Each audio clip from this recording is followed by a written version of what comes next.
Investment और job opportunities के लिए सब लोग बहुत उत्साहित हैं, चाहे पॉलिसी मेकर्स हों चाहे लीडरशिप हो, क्योंकि वो जानते हैं कि भारत में अभी अर्बन एरियाज़ में इतनी अपॉर्चुनिटीज़ और नहीं है, जहाँ पे भी अभी 68% लोग गांव में रहते हैं और अगले 25 साल में 50% लोग तो गांव में रहेंगे ही रहेंगे।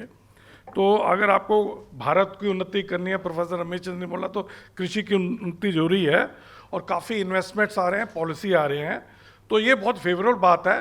पर एक मैं कमेंट करूंगा कि अगले 25 साल में जो ग्रोथ हो रहा है हमारा और जो अर्बनाइजेशन हो रहा है, तो खाने वाले माउथ बढ़ने वाले हैं और फूड और खाना उत्पाद करने वाले हाथ कम होने वाले हैं, वो होने वाला है। तो आपको ये देखना है कि कैसे जो पॉपुलेशन 165 करोड़ हो जाएगी, जिसमें 50% लोग शहरों में लग रहे हैं, उनको खाना कैसे मिले।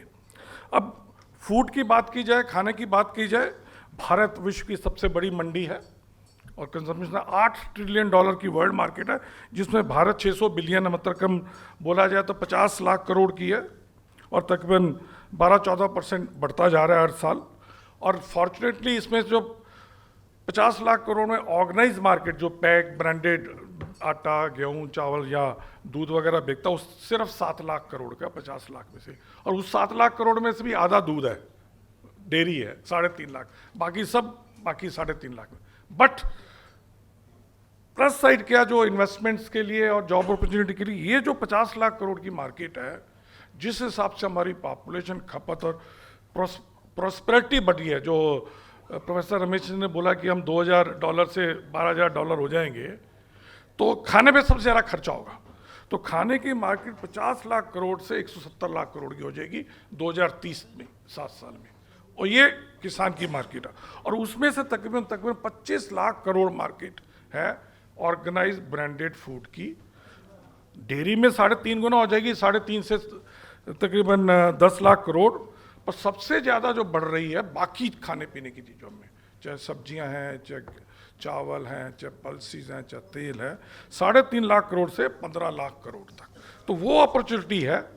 अगर मैं, क्योंकि दूध वाला हूँ, तो दूध का अगर कुछ डेटा आपको दूँ, इसी तरह से बाकी चीज़ों पे भी एप्लीकेबल है कि दूध में अगर 50 साल पहले देखें तो हमारा उत्पादन सिर्फ 24 मिलियन मीट्रिक टन था। आज 50 साल बाद हमारा 10 गुना हो गया, 231। दूध में हर 25 साल में 3 गुना उत्पाद बढ़ता है, और इस हिसाब से अगर हमारा उत्पाद बढ़ता रहा तो 25 साल अमृत काल में हमारा बढ़ के हो जाएगा 628, और हमारी खपत होगी जो आज के हिसाब से चल रहा है, क्योंकि अभी 460 ग्राम है, बढ़ते बढ़ते 800 850 ग्राम हो जाएगी, क्योंकि दैट इज द लिमिट। तो हमारा खपत होगी तकरीबन 510 से 520 मिलीमीटर, तो 110 मिलियन मीट्रिक टन हमारे पास सरप्लस होने वाला है दूध, अगर इसी जो हमारा पिछले 25-50 साल का जो ग्रोथ रेट है वो अगर उससे ज़्यादा हो तो बात और दिक्कत। पर उसमें क्या चैलेंजेस है वो मैं आपको बताऊंगा। और मेन जो कारण देखिए दूध में, प्रोफेसर रमेश चंद्र ने बोला कारण क्या है, अगर आप देखें बहुत कारण है, पर जो मेन मुद्दा एक ही कारण है कि दूध में जो ग्रोथ आई, जो वर्ल्ड में हम नंबर बने, क्योंकि ये विन विन सिचुएशन थी किसान के लिए भी और कंज्यूमर के लिए। एक तरफ किसान को ये भरोसा दिया गया, उसके उत्पाद को जो भी उत्पाद करेगा सही दाम पे खरीद लेंगे और बढ़ता रहा। दूसरी तरफ कंज्यूमर को भी भरोसा दिया कि तुमको अच्छी दूध और दूध के प्रोडक्ट्स अच्छी टेक्नोलॉजी से पैक करके प्योर फार्म में आपके घर के नज़दीक अवेलेबल कराएंगे। तो दोनों खुश हुए, किसान उत्पाद करता रहा बिना सोचे कि बिकेगा कि नहीं बिकेगा। ये नहीं कि मैं ज़्यादा उत्पाद करूंगा तो रेट 1/10 हो जाएगा, और दूसरी साइड कस्टमर को लगा कि अच्छा खाने की चीज़ अपना बढ़ता गया। तो तभी आज की तारीख में अगर देखें, अगर कृषि 19% हमारी जीडीपी या जीवीए में कंट्रीब्यूट करता है, उसमें से अभी 1/3 के करीब, उससे भी ज़्यादा लाइव स्टॉक कृषि, मतलब दूध हो गया या पोल्ट्री या दूसरे कंट्रीब्यूट करते हैं।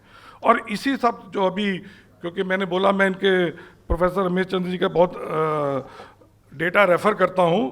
अगर 50 साल में देखें, फूड का हमारा प्रोडक्शन 4 से ज़्यादा टाइम मल्टीप्लाई हो गया, मतलब 200 से 900 मिलीमीटर, पॉपुलेशन 2.5 गुना। सीरियल्स, पैडी, वीट वगैरह सिर्फ 2.8 टाइम्स हमारा मल्टीप्लाई हुआ है। मैं अपॉर्चुनिटीज़ की बात कर रहा हूँ, फ्यूचर किधर जा रहा है वो आपको बताने के लिए, क्योंकि सीरियल का 2.8 times, fruits and vegetables 5.5 times multiply हुआ है, दूध मैंने आपको बोला 10 टाइम्स, 10 गुना बढ़ गया है, poultry 23 times, 23 time, fisheries 12 time. तो अब ये देखिए कि आज जो कंज्यूमर, क्योंकि किसान को वही उगाना चाहिए जो आगे डिमांड बढ़ने वाली है 165 करोड़ की, आज का कस्टमर ज़्यादा प्रोटीन, ज़्यादा फैट, एनिमल सोर्स और फ्रूट्स एंड वेजिटेबल की तरफ शिफ्ट कर रहा है। तो वो मार्केट है। अगर लाइव स्टॉक में देखें 11 लाख करोड़ की, अगर मिल्क प्रोडक्ट्स के 3 करोड़ की पोल्ट्री है, इतनी फिशरीज के करीब हो गई है। तो उस तरफ अगर जा रहा है, फूड में और क्या ट्रेंड्स आ रहे हैं, देखिए फूड में बहुत ट्रेंड्स आ रहे हैं, अब किसान उसका उत्पादन कर रहा है, पर एक ट्रेंड जो है ना वो कभी चेंज नहीं होगा, पिछले हजारों साल से, अगले साल भी हजारों साल तक रहेगा। कोई भी कंज्यूमर अगर फूड खरीदता है और एजलेस रहता है, चाहे दूध है या दूध के पैदाश हैं, चाहे घी है, इसका टेस्ट होना चाहिए, इसमें न्यूट्रिशन होना चाहिए, और तीसरा भारत के लिए बहुत एप्लीकेबल है कि वो अफोर्डेबल होना चाहिए। तो कोई भी खाना, कोई भी फूड, कोई भी एग्रीकल्चर प्रोड्यूस अगर मीट करता है टेस्ट, न्यूट्रिशन और अफोर्डेबिलिटी को, उसका फ्यूचर हजारों साल तक है।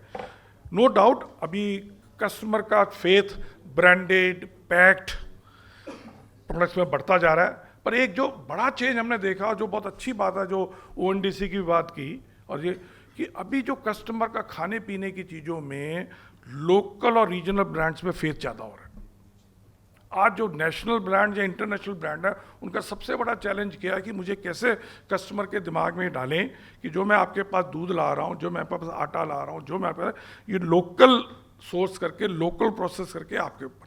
तो नेशनल नहीं, सबको अभी रीजनल और गली ब्रांड या सिटी ब्रांड बनना है। और सबसे ज़्यादा जो ब्रांडेड फूड की मार्केट बढ़ रही है, और Tier 2, Tier 3, Tier 4 गाँव में, आज अमूल की देखिए, किसी भी ब्रांड से पूछिए ना कि कहाँ से आ रही है, छोटे शहरों, छोटे गांव, Tier 2, Tier 3 स्टेट से आ रही है, ईस्टर्न स्टेट से ज़्यादा ग्रोथ आ रही है, और छोटे पैकिंग में ज़्यादा ग्रोथ आ रही है। बट कस्टमर की आजकल डिमांड ये नहीं है कि आप पैक कर दिया, सुंदर सी पैक कर दी, अब प्रीमियम चार्ज कर सकते हो। ब्रांडेड फूड में मेरा जो एक्सपीरियंस करता है कि आपने अगर कमोडिटी करके बेचा, ब्रांडेड करके बेचा, 10 से 20% अगर आप प्रीमियम चार्ज करेंगे, कस्टमर देगा, उसके बाद वैल्यू डिलीवरी होती नहीं है, तो कस्टमर उसके साथ रहेगा नहीं। डेयरी सेक्टर में अगर अपॉर्चुनिटी की बात करें, कितनी जॉब्स की, कितनी इन्वेस्टमेंट की है, देखिए आज अगर ऑर्गेनाइज हमारा दूध का उत्पादन पूरे भारत में 60 करोड़ लीटर प्रतिदिन होता है, उसमें तकरीबन 12 करोड़ लीटर ऑर्गेनाइज सेक्टर में आता है। और जिस हिसाब से हमारी ग्रोथ, देखिए 6% के करीब हमारा प्रोडक्शन बढ़ रहा है, और इतना ही हमारा लोग का शिफ्टिंग बढ़ रहा है अनऑर्गेनाइज टू ऑर्गेनाइज साइड। तो तकरीबन जो ऑर्गेनाइज सेक्टर है, ये 12 करोड़ लीटर अगले 7 साल में 2030 में बढ़ के 24 करोड़ लीटर प्रतिदिन ऑर्गेनाइज सेक्टर में दूध आने वाला है। और इसमें जो कि वैल्यू जो मैंने आपको बोला 3.5 लाख से 10 लाख हो जाएगी। और 1 लाख लीटर अगर दूध ऑर्गेनाइज सेक्टर में ब्रांड प्रोसेस होता है, तो उसमें जो कैपेसिटी में तकरीबन 50 करोड़ का खर्चा होता है। तो अगर ये जो 12 करोड़ लीटर की एक्स्ट्रा कैपेसिटी बढ़ेगी, इसमें तकरीबन 60,000 करोड़ का इन्वेस्टमेंट तो सिर्फ डेयरी प्रोसेसिंग वगैरह में है, और 40,000 crore backward bulk milk cooler और मिल्किंग मशीन्स और लॉजिस्टिक और स्टोरेज में होगा। तो तकरीबन 1 लाख करोड़ का इन्वेस्टमेंट सिर्फ दूध की बात कर रहा हूँ, अगले 7-8 साल में होगा। अब अगर लाइव स्टॉक सेक्टर जो भी इसी सेक्टर में, तो तकरीबन 50 से 60,000 करोड़ पोल्ट्री, मीट या दूसरे जो लाइव स्टॉक सेक्टर है उसमें इन्वेस्टमेंट की बात है। And what are the job opportunities, अगर देखें हमारा जो कैलकुलेशन है, क्या कहते हैं कि अगर 1 लाख लीटर दूध ऑर्गेनाइज सेक्टर में आता तो 6,000 जॉब क्रिएट होते हैं, 6,000 लोगों परिवारों को लाइवलीहुड मिलते हैं। उसमें से 5,000 जॉब्स ग्रामीण क्षेत्र में होते हैं, जहाँ पे वो एक परिवार तकरीबन अगर 20 लीटर दूध भी पैदा करके और डेयरी में दे किसी को भी, तो उसको महीने का 10 से 12,000 रुपये बच सकता है। तो अगर आप देखें ये जो 12 करोड़ लीटर दूध अगले 7 साल में आएगा, तो इसमें तकरीबन 72 लाख जॉब्स क्रिएट हो रहे हैं। इसमें 60 लाख गांव में और बाकी जो 12 लाख करोड़ है वो गांव शहरों में, और उसमें किस टाइप के जॉब होंगे?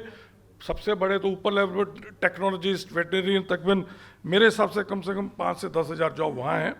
फिर मिल्क, गांव में मिल्क टेस्टिंग के लिए, बल्क मिल्क कूलर के लिए secretary, supervisor, veterinary helper, cattle feed के लिए, प्लांट के लिए, फॉडर के लिए, मैन्युफैक्चरिंग प्लांट्स में काम करने के लिए, फॉडर के लिए। तो आप देखिए अपॉर्चुनिटी अगर गांव में आ रही है, बिकॉज मार्केट है। देखिए अनटिल मार्केट नहीं होगी तो आप उसमें जॉब्स क्रिएशन नहीं होगी, उसमें इन्वेस्टमेंट भी नहीं होगी। पर ये सब करने के लिए जस्ट 2 मिनट में खत्म करता हूँ। चैलेंजेस बहुत हैं, जो मैंने आपको बोला कि 628 मिलियन मीट्रिक टन होगा तभी होगा अगर किसान को उसके दूध का उत्पादन अच्छा मिलेगा, और दूध का प्राइस कभी देखिए एक लिमिट होती है। तो सबसे बड़ा जो भारत में प्रॉब्लम है, प्रोडक्टिविटी पर एनिमल बहुत ही कम है। अब उसमें भी देखिए तरह तरह की बातें हो गई। क्रॉस बेड की अगर देखें एवरेज 8.5 लीटर प्रति गाय हैं, जो लोकल या इंडिजिनस ब्रांड है उसकी आधे से भी कम है, 3.4 लीटर है। भैंस की 6 लीटर से थोड़ी ज़्यादा है। अभी भी भारत में जितना दूध का उत्पादन 32% क्रॉस ब्रेड से आता है, लोकल इंडिजिनस ब्रांड से सिर्फ 20% आता है, और 45% भैंस से आता है दूध, जितना भी उत्पादन है। अब देखिए आप अपने हिसाब से सोचिए, एक किसान के पॉइंट ऑफ व्यू सोचिए, एक गाय का या एक भैंस का मेंटेनेंस कॉस्ट ही सिर्फ 100 रुपये प्रतिदिन है। तो अगर एक किसान को इन्वेस्ट, एक मशीन है, मुझे खर्चा करके 100 रुपये करके, किसमें एक जगह आपको 8.5 लीटर दूध आ रहा है, एक जगह 3.5-4 आ रहा है, कहाँ से आ रहा है? तो वो rather than go even emotions या सेंटीमेंट्स, आपको इसको प्योरली किसान की इनकम के सब सोचे तो कौन सी गाय में किस में इन्वेस्टमेंट करना चाहिए। एक जो मैंने अपने शुरू में माइंड, एक है कि सबसे बड़ा जो चैलेंज है कि कैसे पॉलिसी मेकर, पॉलिटिकल लीडरशिप, चाहे वो जर्नलिस्ट हो, या सबका माइंडसेट कैसे चेंज करना है कि जो महंगाई है, जो अगर खाने पीने की चीज़ के रेट बढ़ते हैं उसको फूड इन्फ्लेशन बोला जाता है, और किसी चीज़ के ग्रोथ आती है उसको प्रॉस्पेरिटी माना जाता है। तो कैसे फूड इन्फ्लेशन की जगह फूड प्रॉस्पेरिटी इंडेक्स आए, कि आज अगर सब्जी के रेट बढ़ते हैं तो हम बोले 5% फूड प्रॉस्पेरिटी आई इंडिया के किसानों की। वो वर्ड पर वो माइंडसेट, खाने पीने की चीज़ें हो तो इन्फ्लेशन वर्ड होता है, सेंसेक्स की बात हो, इंडस्ट्री की बात हो, मैन्युफैक्चरिंग की बात हो, वो ग्रोथ या प्रॉस्पेरिटी से बताया जाता है। तो वो हमारा थोड़ा माइंडसेट चेंज करने का है। तीसरा है फीड। अगर हमको 628 तक करना है, हमारे को फीड चाहिए, वो बहुत बड़ा कंस्ट्रेंट है। कैसे किसानों को fodder, green fodder, dry fodder या कंसंट्रेटर किया जाए, क्योंकि अभी भी तक 1/3 फीड की शॉर्टेज है। जब तक भारत में 140 या 165 करोड़ पेट हैं जो कि मार्केट है, इन्वेस्टमेंट और जॉब अपॉर्चुनिटीज़ का फ्यूचर। धन्यवाद।